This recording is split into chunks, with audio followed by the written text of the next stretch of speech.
Hello friends. आशा करता हूँ सारे ठीक होंगे। तो आज से मैं नई सीरीज़ शुरू कर रहा हूँ। इसमें हम लोग कंप्लीट प्रोजेक्ट की लाइफ साइकिल पूरी करेंगे फ्रॉम बेसिक्स कि सबसे पहले क्या रिक्वायरमेंट होती है कॉन्फ़िगरेशन करने से पहले कोई कंपनी। आप इसको ASAP मैथोलॉजी भी कह सकते हैं, SAP जो यूज़ करता है, लेकिन अब वो एक्टिवेट मैथोलॉजी पे ट्रांसफ़र हो गया है हाना के बाद। बट फिर भी किसी भी ERP को इम्प्लीमेंट करने के लिए ये रूल बहुत ज़रूरी हैं अगर हमें उसकी इफ़ेक्टिवनेस को बढ़ाना है। तो आइए स्टार्ट करते हैं स्टेप। तो सबसे पहले प्रोजेक्ट प्रिपरेशन होता है, then system architecture design, then business blueprint. इसके बाद फर्दर और भी स्टेप हैं। तो सबसे पहले प्रोजेक्ट प्रिपरेशन में क्या होता है कि हम लोग प्रोजेक्ट का स्कोप और ऑब्जेक्टिव डिफ़ाइन करते हैं। अब इससे मतलब क्या है कि सपोज़ कि मुझे सबसे पहले ये आइडेंटिफाई करना होता है कि कंपनी को किस किस मॉड्यूल की रिक्वायरमेंट है। अब सपोज़ कोई कहता है कि नहीं, मैं परचेजिंग अपना जो सिस्टम चल रहा है उसी में करूँगा, केवल मुझे फाइनेंस के लिए चाहिए, तो वहाँ पे स्कोप केवल फाइनेंस का आ गया। ऐसी किसी को परचेज सेल्स, किसी को एंड टू एंड सिस्टम लगाना है, तो उसमें फिर वो डिज़ाइन करना पड़ता है कि चेक करना पड़ता है कि क्या क्या रिक्वायरमेंट आ सकती हैं। तो बेसिकली प्रोजेक्ट स्कोप में हम लोग मॉड्यूल आइडेंटिफाई करते हैं कि हमें क्या क्या डेवलप करना है और किस किस एरिया को स्कोप में लेना है। देन सेकंड टास्क आता है आइडेंटिफाई प्रोजेक्ट टीम। सबसे पहले फिर प्रोजेक्ट टीम बनाई जाती है कि कौन स्टेक होल्डर होंगे। इसका भी टेम्पलेट मैं दिखाऊंगा आपको आगे। देन आइडेंटिफाई स्टेक होल्डर्स कि कौन टॉप मैनेजमेंट में रहेंगे जो डिसीजन लेंगे इस चीज़ का। Then system architecture design. Then इसमें हम लोग आइडेंटिफाई करते हैं डेवलपमेंट एनवायरनमेंट क्या होगा, क्वालिटी एश्योरेंस क्या होगा, ट्रेनिंग एनवायरनमेंट क्या होगा, प्रोडक्शन एनवायरनमेंट क्या होगा। क्योंकि सबसे पहले जो भी डेवलपमेंट होगी वो डेवलपमेंट सर्वर पे होगी, देन उसकी चेकिंग होगी क्वालिटी एनवायरनमेंट पे। देन ट्रेनिंग के लिए एक अलग से एनवायरनमेंट रख लेते हैं जो डेवलपमेंट का ही कॉपी होता है, तो उसमें ट्रेनिंग के लिए दे देते हैं यूज़र्स को। देन डेवलपमेंट से प्रोडक्शन में ट्रांसफ़र कर देते हैं जब सारा कुछ पूरा हो जाता है। देन फेस आता है बिज़नेस ब्लूप्रिंट का। बिज़नेस ब्लूप्रिंट में ये सबसे मेजर स्टेप होता है किसी भी ERP की सक्सेस के लिए। अगर ये काम हमने ठीक से कर लिया तो हमारा ERP काफ़ी हद तक सक्सेस होगा। तो इसमें स्टेप क्या होते हैं, as is business process analysis. सबसे पहले हम लोगों को जो एग्जिस्टिंग यूज़र हैं या कंपनी के जो यूज़र हैं उनके साथ बैठ के प्रोसेस चेक करने पड़ते हैं कि अभी वो लोग कैसे करंट प्रोसेस करते हैं, उनके एंड टू एंड प्रोसेसेस क्या हैं। देन जब ये वाला स्टेप कंप्लीट हो जाता है उसके बाद हम लोग आते हैं टू बी प्रोसेस पे।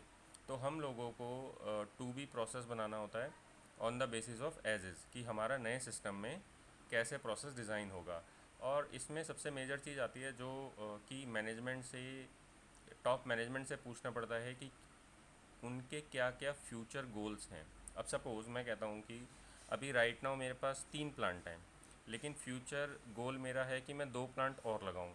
या फिर मैं अभी राइट नाउ इंडिया में बिज़नेस करता हूँ, लेकिन मेरी प्लानिंग चल रही है कि मैं इसको फर्दर फ़ॉरेन में भी बिज़नेस करूँगा। तो वो मुझे उस टाइम पे क्लियर करना ज़रूरी है, बिकॉज़ जब मैं सिस्टम कॉन्फ़िगर करेंगे हम लोग, तो वहाँ पे जो कंसल्टेंट हो उसको आइडिया हो कि आगे जो कंपनी है वो एनहांस करेगी, तो उसी हिसाब से वो कॉन्फ़िगरेशन करके चले।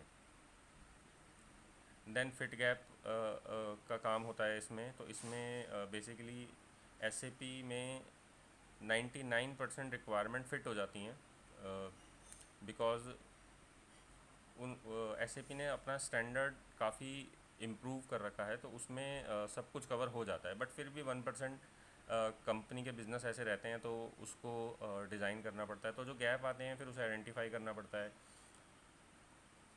देन गैप के बाद कोई इंटरफेस डिज़ाइन करना है या प्रोग्राम डिज़ाइन करना है या रिपोर्ट डिज़ाइन करनी है। या फिर कई बार होता है कि कोई प्रोसेस होता है जो कंपनी कह देती है ठीक है हम इसको मैनुअल कर लेंगे, आप इसको सिस्टम में मत करो कस्टमाइज़, तो वो आइडेंटिफाई होता है। तो that is called identify gap solution, gap propose और gap solution. Then blueprint final हो जाता है, देन साइन ऑफ।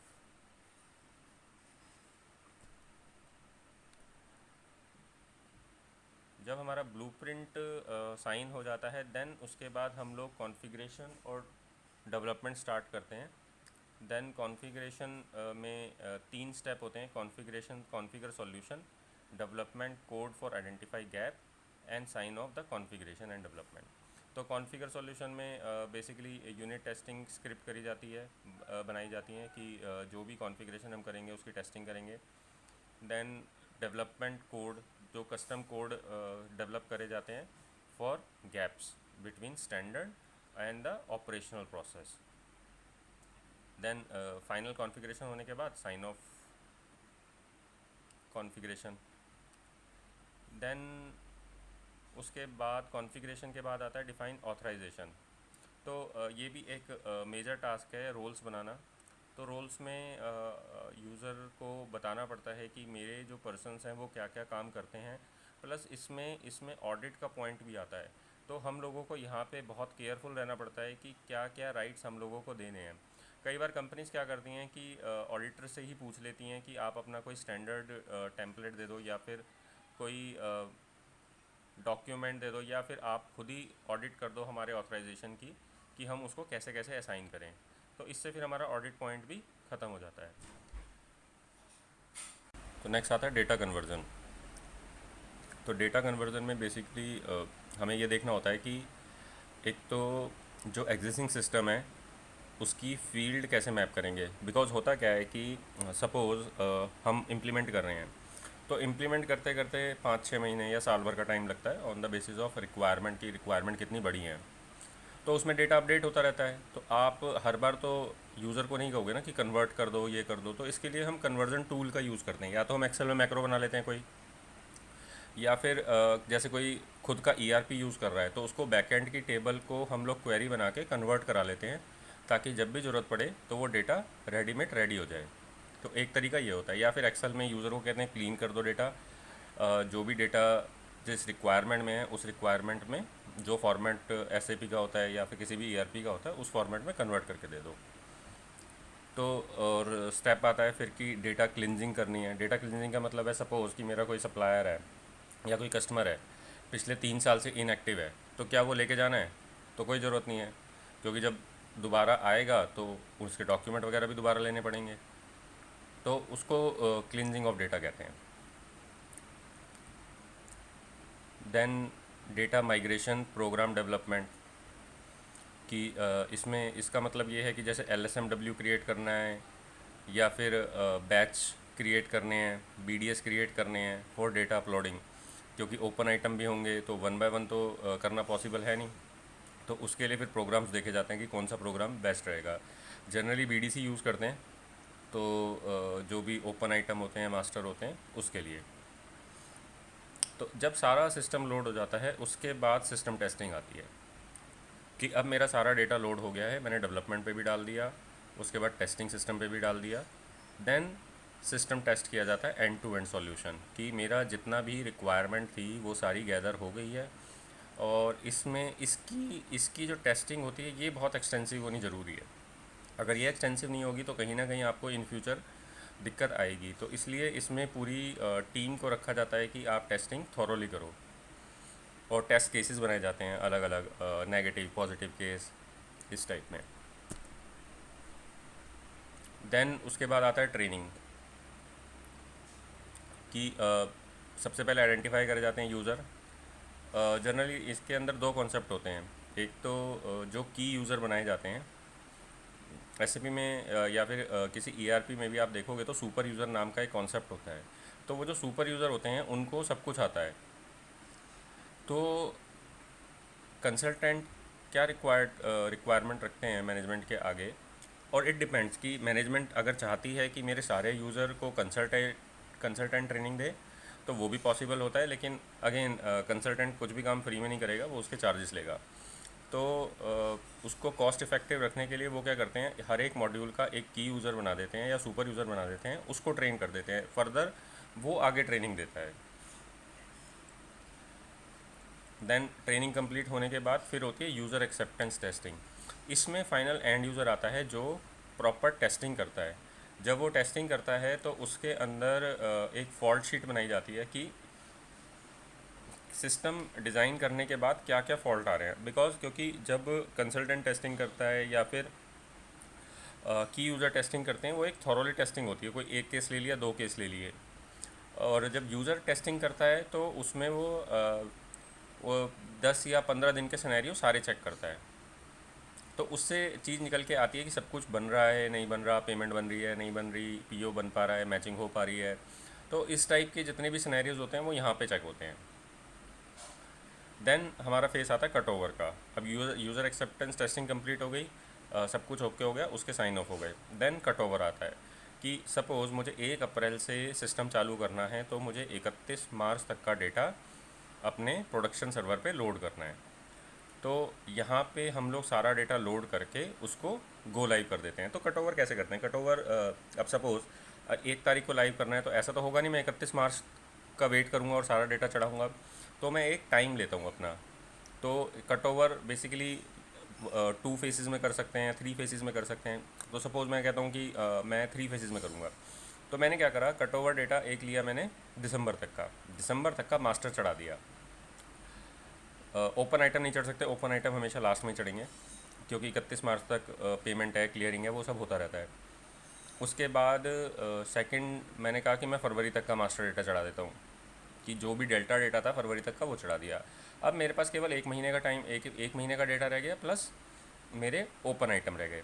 तो वो मैं कट ऑफ टाइम लेता हूँ मैनेजमेंट से कि मुझे 2 डेज़ का या 3 डेज़ का, डिपेंडिंग ऑन द डेटा, कि मुझे कितना कट ऑफ टाइम चाहिए कि उस ड्यूरेशन में यूज़र सिस्टम नहीं यूज़ कर पाएगा। तो वो मिल जाता है। देन उसके बाद कट ओवर हो जाता है। फिर सिस्टम गो लाइव के बाद एक फेस होता है हाइपर केयर। हाइपर केयर में क्या होता है कि जब सिस्टम लाइव हो जाता है तो जो कंसल्टेंट होते हैं वो मॉनिटर करते हैं प्रोसेस को आफ्टर गो लाइव, कि जैसा हम लोगों ने डिज़ाइन किया था वैसा ही प्रोडक्शन पे चल रहा है कि नहीं चल रहा है, या फिर कोई डिफेक्ट तो नहीं आ रहा है। ये जनरली 1 मंथ, 2 मंथ और 3 मंथ तक रहता है मैक्सिमम। उसके बाद सिस्टम स्टेबल हो जाता है, कोई ऐसा चैलेंज नहीं आता। देन आफ्टर 1 ईयर और 2 ईयर मैनेजमेंट को ये सोचना पड़ता है कि आर्काइवल पॉलिसी क्या रहेगी हमारी। और ये भी एक मेजर पॉइंट है। ये ASCP से रिलेटेड नहीं है, या मैं कहूँगा कि इम्प्लीमेंटेशन मेथोलॉजी से रिलेटेड नहीं है। बट हाँ, अगेन सिस्टम में आर्काइव इसलिए करना ज़रूरी है बिकॉज क्योंकि जब हम सिस्टम में एंट्री करते रहते हैं तो सिस्टम का स्पेस बढ़ता रहता है और अननेसेसरी सिस्टम स्लो होने लगता है। तो उसके लिए आर्काइवल प्रोसेस को ऑन करना पड़ता है।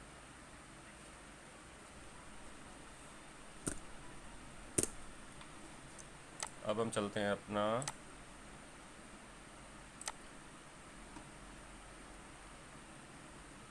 Work breakdown structure. तो वर्क ब्रेकडाउन स्ट्रक्चर वही था जो मैंने अभी आपको PPT में बताया था। ERP implementation, identify stakeholder, business blueprint, तो ये सारा मैंने एक्सप्लेन कर दिया आपको। देन एक टीम बनती है COE टीम। COE टीम क्या होती है? Centre of excellence team. तो ये क्या करती है? सबसे पहले एंटरप्राइज प्रोग्राम मैनेजमेंट बनती है, देन प्रोसेस ओनर बनते हैं, then organisation change management committee बनती है। अब इसमें इसको रीड कैसे करते हैं कि मेरे पास ये सारे यूज़र हैं मेरे ऑर्गेनाइजेशन के, user A B C D। Then उन सब के साथ डोमेन वाइज सुपर यूज़र भी हैं, super user A B C D। तो कोई भी अगर रिक्वायरमेंट आती है या इशू आता है तो वो सबसे पहले सुपर यूज़र को इन्फॉर्म करेगा। देन सुपर यूज़र चेक करेगा। मोस्टली प्रॉब्लम सुपर यूज़र खुद ही सॉल्व कर देता है बिकॉज इसको ट्रेनिंग इसी तरीके से मिली होती है। अगर फिर भी नहीं होता या कुछ चैलेंज आता है इसको, तो ये हेल्प डेस्क पे रेज करता है। हेल्प डेस्क में एप्लीकेशन डोमेन के मैनेजर होते हैं, तो वो चेक करते हैं कि इशू क्या है। तो 90% इशू यहीं से सॉल्व हो जाते हैं।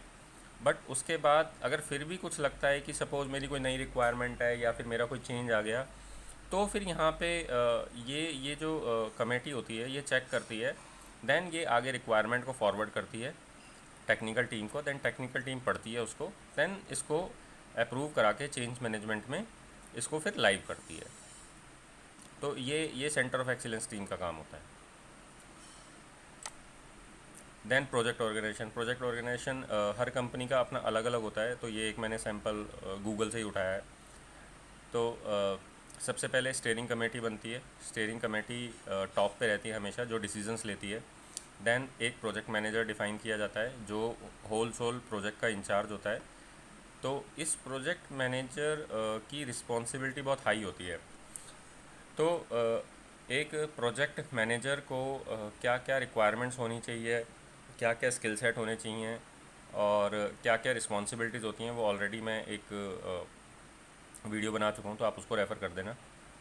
मैं लिंक डिस्क्रिप्शन में डाल दूँगा उसका। तो तो सबसे मेजर तो ये काम होता है, कोई भी अगर अलर्ट है, कोई भी एरिया अगर उसे लगता है कि आगे जाके कुछ चैलेंजेस आ सकते हैं, तो वो प्रोजेक्ट मैनेजर का काम है कि वो उसको टाइम पे रिपोर्ट करे। सेकंड, टाइमलाइन डिफ़ाइन करना, WBS बनाना, वर्क ब्रेकडाउन स्ट्रक्चर बनाना, सारे काम प्रोजेक्ट मैनेजर के हैं। देन उसके बाद प्रोसेस ओनर आते हैं।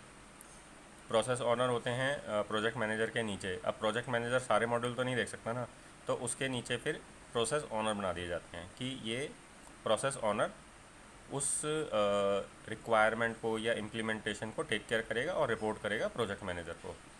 देन नीचे उसके नीचे फर्दर कंसल्टेंट और सुपर यूज़र आ जाते हैं। देन फिर फर्दर नीचे MIS वाले आ जाते हैं, प्रोग्रामर। तो इसी टाइप में ये डिपेंड करता है कंपनी टू कंपनी क्या ऑर्गेनाइजेशन बनाना चाहती है। बट हाँ, ये क्लियर है कि हर मॉड्यूल का कंसल्टेंट अलग होगा, हर मॉड्यूल का की यूज़र अलग होगा और हर मॉड्यूल का प्रोसेस ऑनर अलग होगा।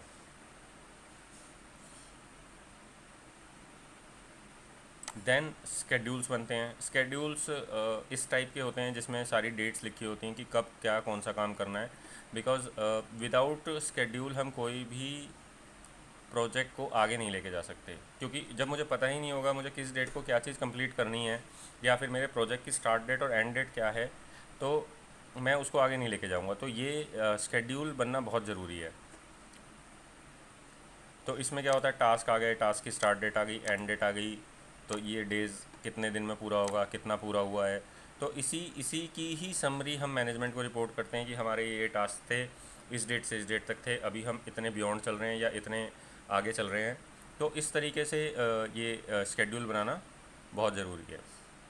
देन रिक्वायरमेंट गैदरिंग, तो ये एक टेम्पलेट है। इसमें बेसिकली हम लोग क्या करते हैं कि सपोज़ मेरे को अब जैसे कोई फीको कंसल्टेंट है, तो वो क्या करेगा, फाइनेंशियल अकाउंटिंग, अब यूज़र के साथ बैठेगा, financial accounting, chart of account, ये कुछ चीज़ें डिफ़ॉल्ट हैं जो यस होंगी कि भाई अब विदाउट चार्ट ऑफ अकाउंट तो मैं ERP रन ही नहीं कर सकता ना।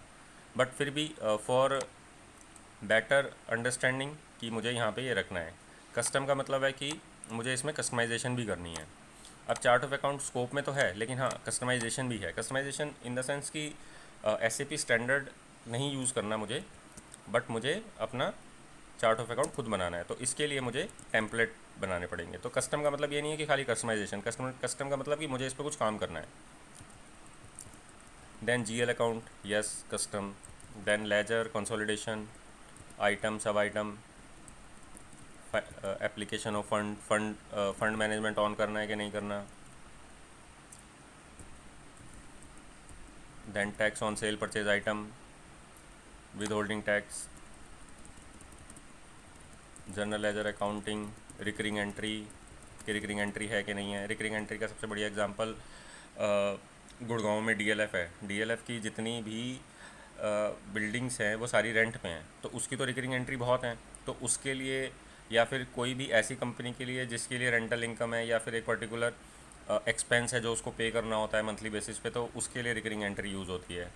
Then document reversal, balance analysis, GL valuation.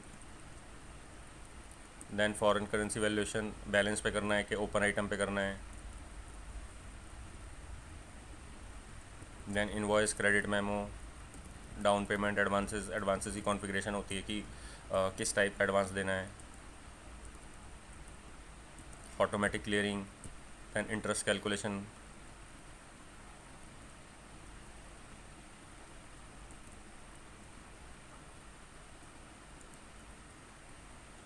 Then bill of exchange, then dunning notice,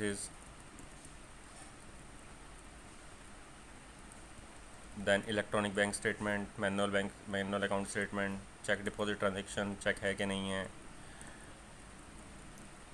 तो ये एक जस्ट एक ओवरव्यू दे देता है आपको कि हाँ ठीक है ये चीज़ें हैं। और फर्दर सपोज़ कि कोई रिक्वायरमेंट ऐसी आती है जो इसमें नहीं है, तो वो इसमें हमें नोट डाउन करनी चाहिए, ताकि मैं जब नेक्स्ट क्लाइंट पे जाऊँ तो मेरे पास एक एग्जॉस्टिव लिस्ट होगी, हाँ मुझे क्लाइंट से पूछना क्या क्या है। बिकॉज मैं हर चीज़ तो माइंड में नहीं रख सकता ना, कि क्या क्या चीज़ होती है और क्या क्या चीज़ मुझे असाइन करनी है, क्या चीज़ क्रिएट करनी है। देन बजट रिक्वायर्ड है कि नहीं है, प्लानिंग रिक्वायरमेंट है कि नहीं है, बजट प्लानिंग। तो अगेन अगेन जब मैं ये सारा टेम्पलेट भर देता हूँ तब मुझे क्लियर होता है कि मुझे क्या क्या चीज़ कॉन्फ़िगर करनी है। अभी अभी ये फिट गैप एनालिसिस नहीं है, ये खाली ये है कि ओवरव्यू है कि हाँ ये चीज़ें कस्टमर को चाहिए।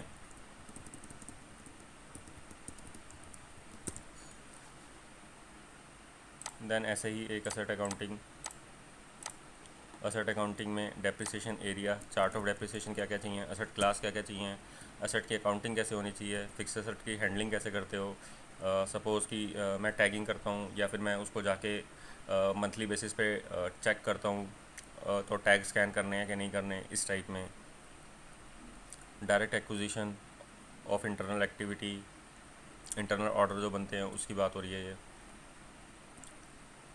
Then depreciation processing, then unit of production depreciation, कि सपोज़ कोई मेरा प्लांट है जो यूनिट ऑफ प्रोडक्शन पे काम करता है, कि मैं इस प्लांट से इतने नंबर ऑफ़ यूनिट प्रोड्यूस करूँगा, तो उसके बेसिस पे डेप्रिसिएशन कैलकुलेट करना।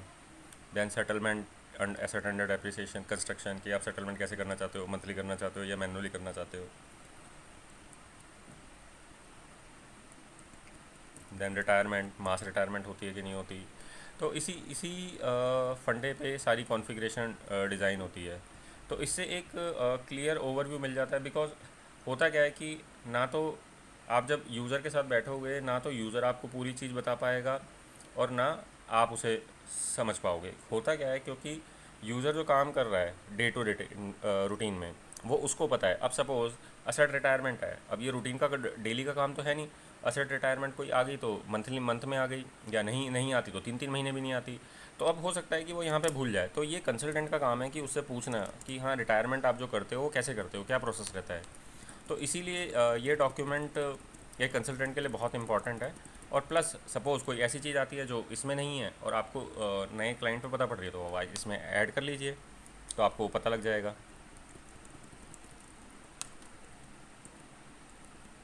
Then integration planning with CEO, then appropriation request. ये बेसिकली प्रोजेक्ट अकाउंटिंग के लिए यूज़ होता है। जो कंपनीज पीएस मॉड्यूल इंप्लीमेंट कराती हैं उनके लिए ये इम्पॉर्टेंट है, अप्रोप्रिएशन रिक्वेस्ट एंड प्रोसेसिंग।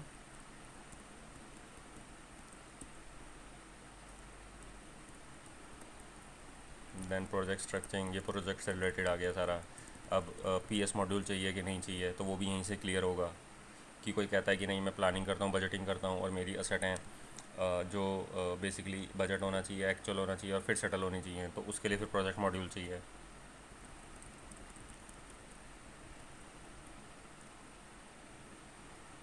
तो इस तरीके से ये टेम्पलेट यूज़ होता है।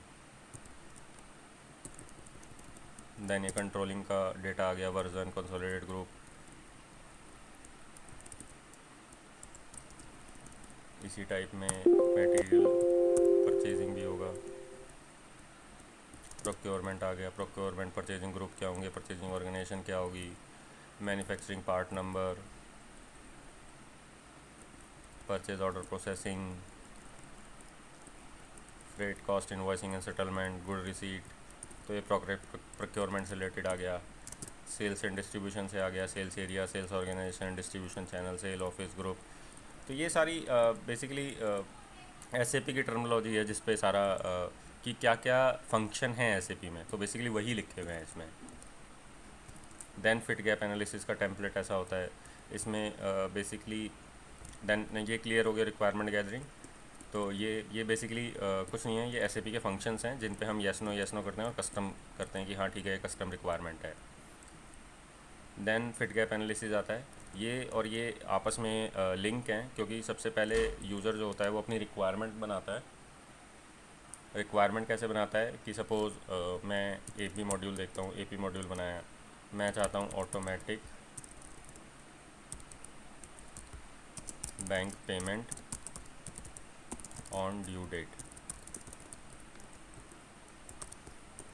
देन एरिया आ गया पेमेंट्स, डिटेल रिक्वायरमेंट में कि क्या है, कौन सी डे को होता है, किससे लेगा, पेमेंट टर्म से उठाएगा, on the basis of payment term, तो इस टाइप की चीज़ें लिखते हैं। तो उसके बाद कंसल्टेंट उस पर लिखता है कि फिट, ये रिक्वायरमेंट स्टैंडर्ड फिट है, गैप है, या कुछ डिस्कशन के बाद ड्रॉप भी कर देते हैं रिक्वायरमेंट कि ये रिक्वायरमेंट आपके पुराने वाले सॉल्यूशन से फुलफिल हो रही है, तो हम इसको यहाँ पे ड्रॉप कर देते हैं। अगर फिट है तो कौन एस के कौन से फंक्शन से यूज़ होगी, तो वो ये फंक्शन होते हैं कि इस फंक्शन से ये फिट हो रही है। Then how to fulfil gap, अगर कोई गैप है तो उसको कैसे फुलफ़िल करेंगे, आइदर मैं कोई वर्क अराउंड दूंगा, आइदर मैं उसको कस्टम करूँगा, या मैं कोई प्रोग्राम बनाऊंगा उसके लिए, कस्टम प्रोग्राम। तो ये ऐसे होता है। देन उसके बाद रिक्वायरमेंट लिस्ट, सपोज़ जो स्टैंडर्ड फिट होगी दैट इज़ ओके, बट हाँ अगर कोई गैप आया तो मुझे सबसे पहले ये आइडेंटिफाई करना पड़ता है कि वो रिपोर्टिंग रिक्वायरमेंट है, या ऑपरेशनल रिक्वायरमेंट है, या रेगुलेटरी रिक्वायरमेंट है। अब सपोज़ कोई रेगुलेटरी रिक्वायरमेंट है, वो मेरे लिए मैंडेटरी है, वो मुझे करके ही देनी है। तो इस तरीके से इसको एसेस किया जाता है फिट गैप एनालिसिस को। देन जब जब ये सारा काम कंप्लीट हो जाता है, उसके बाद हम लोग अपने प्रोसेस डॉक्यूमेंट डिज़ाइन करते हैं। तो जो प्रोसेस डॉक्यूमेंट डिज़ाइन करते हैं उसको कहते हैं पीडीडी, प्रोसेस डेफिनेशन डॉक्यूमेंट। तो इसमें क्या होता है, आपका कंपनी का लोगो आएगा, आपके कंसल्टेंट का लोगो आएगा, then client name, process name कि कौन सा प्रोसेस है, then document version history, sign off by, then contributor, किस किस पर्सन ने, किस किस कंसल्टेंट ने, कौन कौन इसमें इस प्रोसेस में कंट्रीब्यूट करा है, तो उनका नाम और उनकी क्या रिस्पॉन्सिबिलिटी थी। देन करंट प्रोसेस एनालिसिस आता है कि अभी करंट प्रोसेस क्या है। देन डिस्क्रिप्शन आता है कि उसका डिस्क्रिप्शन क्या है प्रोसेस का। अब सपोज़ एपीपी का ही एग्जांपल ले लेते हैं कि मेरा यूज़र चाहता है कि ऑटोमेटिक पेमेंट सिस्टम से डिज़ाइन हो on the basis of payment term. Then high level description कि टोटल कैसे होगा, कैसे चलेगा। देन सिस्टम इन्वॉल्व, कौन सा सिस्टम इन्वॉल्व है, यूज़र रोल नीडेड, क्या रोल चाहिए उसे। देन प्रोसेस फ़्लो, इसमें पूरा प्रोसेस फ़्लो बनाना पड़ता है कि क्या चीज़ कहाँ से स्टार्ट होगी, और क्या चीज़ मतलब जैसे एपीपी है, सपोज़ उसने पहले इनवॉइस डाला, तो इनवॉइस डालेगा तो ओपन आइटम है, ओपन आइटम चेक करेगा, ओपन आइटम चेक करेगा तब एपीपी रन होगी। तो ये तो मैनुअल का प्रोसेस हो गया। ऑटोमेटेड है तो उसको शेड्यूल कर देंगे, सिस्टम अपने आप उस पर रन करेगा। तो वो सारे स्टेप्स लिखने होते हैं, बिल्कुल एंड टू एंड स्टेप होने चाहिए इसमें।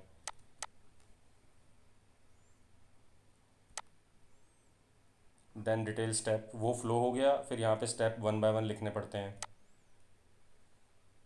देन एक्सेप्शनल्स लिखनी पड़ती हैं। अब एक्सेप्शनल का मतलब क्या हुआ, सपोज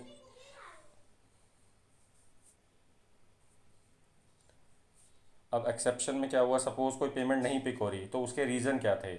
तो वो पॉसिबल एक्सेप्शन हमें पहले ही पता होती है। सपोज़ किसी की पेमेंट ड्यू नहीं हुई तो वो नहीं उठेगा, तो वो पॉसिबल एक्सेप्शन में आ गया।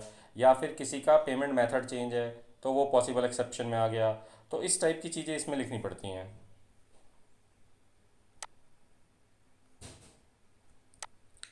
देन सिस्टम एक्सेप्शन, कई बार होता है कि सपोज सिस्टम डाउन हो गया, तो ये सिस्टम एक्सेप्शन है कि सिस्टम डाउन होगा तो पेमेंट नहीं बन पाएगी। और कई बार क्या होता है कि कोई पेमेंट प्रोग्राम है, कोई लॉजिक है, कोई सिस्टम है, कोई प्रोसेस है कि उसमें सिस्टम में ही लिमिटेशन है कि वो ऑटोमेटिक नहीं चलेगा, वो मैनुअल चलाना पड़ेगा। तो यहाँ पे आएगा कि वो ऑटोमेटिक नहीं चल सकता। तो इस टाइप में ये सारी सिस्टम एक्सेप्शंस में आ जाती हैं। और ये डिपेंड करता है कि ये अलग अलग कंपनीज अपने अलग अलग फॉर्मेट मेंटेन करती हैं। तो ये डिपेंडिंग ऑन द, ये तो एक स्टैंडर्ड है कि ऐसा होना चाहिए, लेकिन बट हर कंपनी अपना अलग फॉर्मेट मेंटेन करती है इस चीज़ के लिए।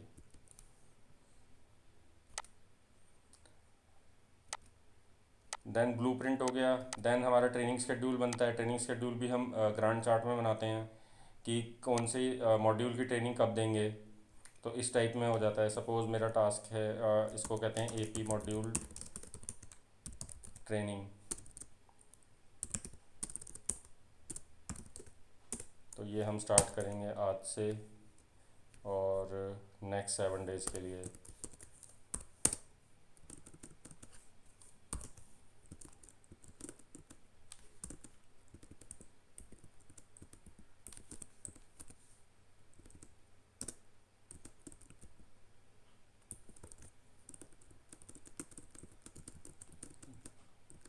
ये वर्क डेज आ रहे हैं, सैटरडे संडे पड़ रहा होगा बीच में या संडे पड़ रहा होगा, इसलिए उसने हटा दिया है। तो ये इस टाइप में ऐसे यहाँ पे शेड्यूल करना पड़ता है। अगर मैं इसको पीछे कर दूँगा, सपोज़ मैं 1 कर देता हूँ और इसको भी 1 कर देते हैं, तो ये मेरा शेड्यूल यहाँ पे आ गया, यहाँ पे हाईलाइट हो गया 0%। तो ये मेरा हाईलाइट हो गया यहाँ पे। तो इस तरीके से ये भी शेड्यूल बनाना पड़ता है और पूरी इसकी स्ट्रैटेजी बनानी पड़ती है कि ट्रेनिंग कौन सा कंसल्टेंट देगा और कौन से यूज़र को देगा। फिर की यूज़र की स्ट्रैटेजी बनानी पड़ती है कि की यूज़र कौन से यूज़र को देगा। तो ये पूरा शेड्यूल एक बनाना पड़ता है, तो वो ट्रेनिंग के शेड्यूल में आ जाता है ये। अब एक बार सैम्पल ऑर्गेनाइजेशन दिखाता हूँ कि कोई एक ओवर हाई लेवल ऑर्गेनाइजेशन कैसे बनती है। सबसे पहले क्लाइंट बनता है जो हमारा OX15 से बनता है, तो वो यहाँ पे बनता है। देन कंपनी कोड बनता है OX02 से, ये वाला। देन ये कंट्रोलिंग एरिया मेरा क्लाइंट लेवल पे होता है, chart of account client level पे होता है, और उसके बाद chart of depreciation client level पे होता है, credit control area client level पे होता है। इसका क्लाइंट लेवल का मतलब क्या है कि कोई भी कंपनी कोड इनको यूटिलाइज कर सकता है। तो ये किसी भी कंपनी के अंडर नहीं है, ये क्लाइंट के अंडर है बेसिकली। तो इससे ये क्लियर होता है। देन बिजनेस एरिया भी क्लाइंट के अंडर है। देन ये लिंक होता है कंपनी कोड से, ये सारे लिंकेज हो जाती है कंपनी कोड से, जो ये एरो बन के आ रहे हैं। देन डनिंग एरिया भी लिंक होता है इससे। देन परचेजिंग ग्रुप बनता है। परचेजिंग ग्रुप में क्या होता है कि purchasing organisation, plant, storage location, shipping point, loading point. Then ऐसे ही सेल्स ऑर्गेनाइजेशन बनती है, sales organisation, distribution channel. Then उसके साथ sales office and sales group link होते हैं। देन नीचे डिवीज़न बनता है। तो इस टाइप में ये हमारा ओवरव्यू ऑर्गेनाइजेशन चार्ट होता है। तो ये बेसिकली हमें ड्यूरिंग बिफोर कॉन्फ़िगरेशन और बिफोर इम्प्लीमेंटेशन हमें ये चार्ट लेना भी ज़रूरी होता है कंपनी से। नॉट दिस वन, ये ज़रूरी नहीं है, क्योंकि हमें कंपनी से ये रिक्वायरमेंट होती है कि उनकी हायरार्की क्या है, कि उनकी हायरार्की टॉप नोड क्या है, उसके नीचे क्या है, उसके नीचे क्या है। तो इस टाइप में वो हमको रिक्वायरमेंट होती है फॉर कॉन्फ़िगरेशन। देन फिर ऑथराइजेशन का टेम्पलेट आ जाता है कि जो टी कोड बनाने होते हैं। जनरली जो ऑथराइजेशन बनती है वो बनती है डिस्प्ले रोल, ट्रांजैक्शनल रोल और रिपोर्टिंग रोल। तो ये इसका और एक एडमिन रोल। और अगर कोई बिजनेस की रिक्वायरमेंट है कि किसी ऑडिटर को भी देना है, तो ऑडिट रोल भी बन जाता है। तो ऑडिट रोल में जनरली रिपोर्टिंग रोल ही आता है या डिस्प्ले रोल आता है। तो डिस्प्ले का मतलब है, ये बेसिकली 3 रोल इसीलिए बनाए जाते हैं कि सपोज़ मुझे कोई रिपोर्टिंग के टी कोड देने हैं, तो मुझे बार बार रोल्स ना बनाने पड़े, तो मैं सीधा उठाऊँ रिपोर्टिंग का टी कोड दे दूँ। मुझे डिस्प्ले भी नहीं देना, मुझे ट्रांजेक्शन को डिस्प्ले करने का राइट नहीं देना, केवल रिपोर्टिंग देनी कि यूज़र रिपोर्ट रन कर पाए। तो वो इससे फुलफ़िल हो जाता है। तो मुझे हर बार टी कोड नए रोल बनाने की ज़रूरत नहीं पड़ेगी, तो ये बना के असाइन कर सकते हैं। तो ये भी एक एक्टिविटी होती है इम्प्लीमेंटेशन में।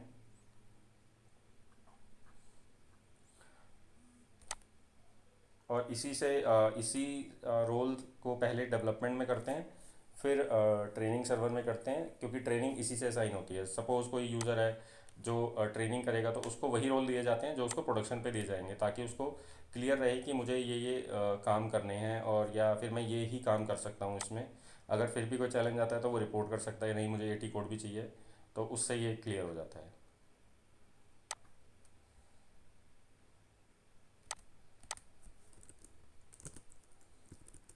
तो यही था, बाकी तो मैं एक्सप्लेन कर चुका हूँ आपको। उसके बाद तो काम ही शुरू हो जाता है बस फिर। तो अब हम नेक्स्ट क्लास में अपना ये सेटअप करेंगे। तो सेटअप का एक बार ओवरव्यू दे देता हूँ। तो मैं यूरो बेस्ड कंपनी बना रहा हूँ, जो मेरी लीगल एंटिटी होगी, euro testing consultancy. Then company name होंगे 3, एक इंडिया, एक US, एक यूरो वाला जो यहाँ से लिंक होगा।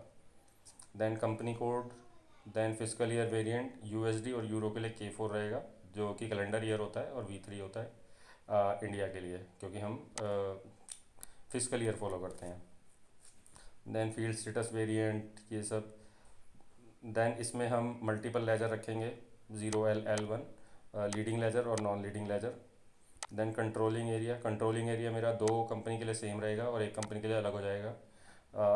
इसका रीज़न ये होता है कि मैं जो कैलेंडर है, अगर मुझे कंट्रोलिंग एरिया सेम करना है तो मुझे इनका फिजिकल ईयर वेरिएंट भी सेम करना पड़ेगा, वरना मैं कंट्रोलिंग एरिया यहाँ पे यूज़ नहीं कर पाऊँगा। तो ये मस्ट रिक्वायरमेंट है कंट्रोलिंग एरिया की। Then chart of depreciation, credit control, business area. तो मेजरली मेरा फोकस फीको कॉन्फ़िगरेशन पे रहेगा, बिकॉज मैं पीपी और एसडी इतना नहीं जानता हूँ, बट फिर भी ट्राई करेंगे पीपी और एमएम और एसडी को भी टच करने की। सो ये था basically before starting configuration overview. तो अब नेक्स्ट हम कंप्लीट 100% कॉन्फ़िगरेशन करेंगे, और इसमें क्राइटेरिया यही रहेंगे, और जितना भी हो सकेगा उसको इंक्लूड करने की कोशिश करेंगे जो भी इम्प्लीमेंटेशन में होता है, प्रोजेक्ट बेस्ड इम्प्लीमेंटेशन में। और अगर फिर भी आपको लगता है कि कुछ और इंक्लूड भी करना चाहिए तो आप मुझे कमेंट कर देना, मैं उसको भी इंक्लूड कर दूंगा। Thank you.